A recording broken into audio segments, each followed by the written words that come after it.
நடிகை த்ரிஷா உதயநிதி ஸ்டாலின் கைது செய்யப்பட்டதை தொடர்ந்து அதிரடியா ஒரு விஷயத்தை ஷேர் பண்ணியிருக்காங்க. அந்த விஷயம் தான் இப்போ பேசும் பொருளா இருக்கு. எதிர்க்கட்சி தலைவர் உதயநிதி ஸ்டாலின் நடிகை த்ரிஷா குறித்து கொச்சையா பேசியிருந்தாரு. இதை தொடர்ந்து தான் 6 பிரிவுகள் கீழே வழக்கு பதிவும் செய்யப்பட்டு அதிரடியா கைதும் செய்யப்பட்டாரு. உதயநிதி ஸ்டாலின் கைது செய்யப்பட்டிருப்பது சினிமா அரசியல் வட்டாரத்துல மிகப்பெரிய புயலையே கிளப்பியிருக்கு.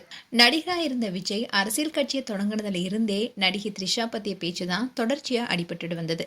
முதல்வர் விஜய் தன்னுடைய குடும்பத்தை பிரிந்திருப்பதற்கு காரணமே த்ரிஷா தான அரசியல் புரசலா பேசப்பட்ட நிலையில முதலமைச்சர் விஜயுடைய மனைவி சங்கீதா தன்னுடைய விவாகரத்து மனுவிலேயே ஒரு நடிகையுடனான தொடர்பு காரணமா தான் என்னுடைய இந்த முடிவுக்கு காரணம்னு அந்த மனுல குறிப்பிட்டிருந்தாங்க. இதை தொடர்ந்து தான் பலரும் பலவிதமா பேச ஆரம்பிச்சாங்க. இப்படி ஒரு பக்கம் போயிட்டு இருக்கும் போதுதான் உதயநிதி ஸ்டாலின் நேத்து மேகதாது அணை கட்ட முயல்ற கர்நாடக அரசை கண்டிக்க தவறிய தாவேக அரசை கண்டிச்சு தஞ்சையில திமுக சார்பில் ஆர்ப்பாட்டம் நடந்தது. இதுல கலந்துகிட்ட உதயநிதி ஸ்டாலின் தான் த்ரிஷா குறித்து பேசிய விஷயம்தான் மிகப்பெரிய அளவுல கொந்தளிப்பு ஏற்படுத்தினது. அதுவும் எதிர்கட்சி தலைவராக இருப்பவர் இப்படி ஒரு கீழ்த்தரமான விமர்சனத்தை முன்வைக்கலாமான்னு பலரும் அவங்களுடைய கண்டனங்களை பதிவிட்டுட்டு வராங்க. இப்படி இருக்க சொல்லதான் உதயநிதி ஸ்டாலினும் அதிரடியாக கைது செய்யப்பட்டாரு. கைது குறித்து பேசிய உதயநிதி ஸ்டாலின் கூட நான் எதுக்கும் பயப்பட மாட்டேன், நான் அப்படி பேசல, நான் பேசியதை கட் அண்ட் காப்பி பேஸ்ட் பண்ணி அதை போஸ்ட் பண்ணியிருக்காங்கன்னு சொல்லியிருந்தாரு. இதை தொடர்ந்து தான் இப்போ த்ரிஷா அதிரடியாக ஒரு போஸ்டர் ஷேர் பண்ணியிருக்காங்க.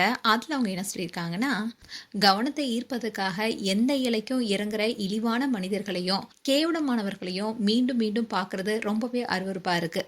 நிச்சயமா தேவையான கடுமையான நடவடிக்கை எடுக்கப்படும். இனிமேலும் சொல்ல வேண்டியதும் செய்ய வேண்டியதும் எதுவா இருந்தாலும் அது என்னுடைய லீகல் டிபார்ட்மெண்ட்ல இருந்தே வரும்னு ரொம்பவே காட்டமா ஒரு போஸ்டர் ஷேர் பண்ணியிருக்காங்க. இதை பார்த்த ஃபேன்ஸ் பலருமே த்ரிஷாவுக்கு பல லைக்ஸை கொடுத்துட்டு வராங்க. அதோட நடிகை த்ரிஷாவுடைய தீவிர ஃபேன்ஸ் எல்லாருமே த்ரிஷாவுக்கு ஆதரவா பாவம் ஏன் த்ரிஷா, தண்ணி வரலாலும் த்ரிஷா தானா, கரண்ட் போனாலும் த்ரிஷா தானா, எதுக்காக அவங்கள இப்படி பாடாப்படுத்துறீங்கன்னோ அவங்களுக்கும் அரசியலுக்கும் எந்த சம்மந்தம் இருக்குன்னு பலரும் கேள்வி எழுப்பிட்டு வராங்க.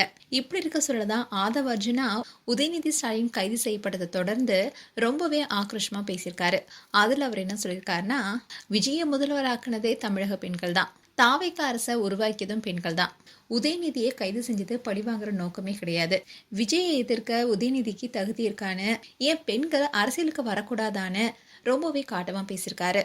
இப்போ இந்த விஷயமும் சோஷியல் மீடியால வைரல் ஆயிட்டு வருது. மேலும்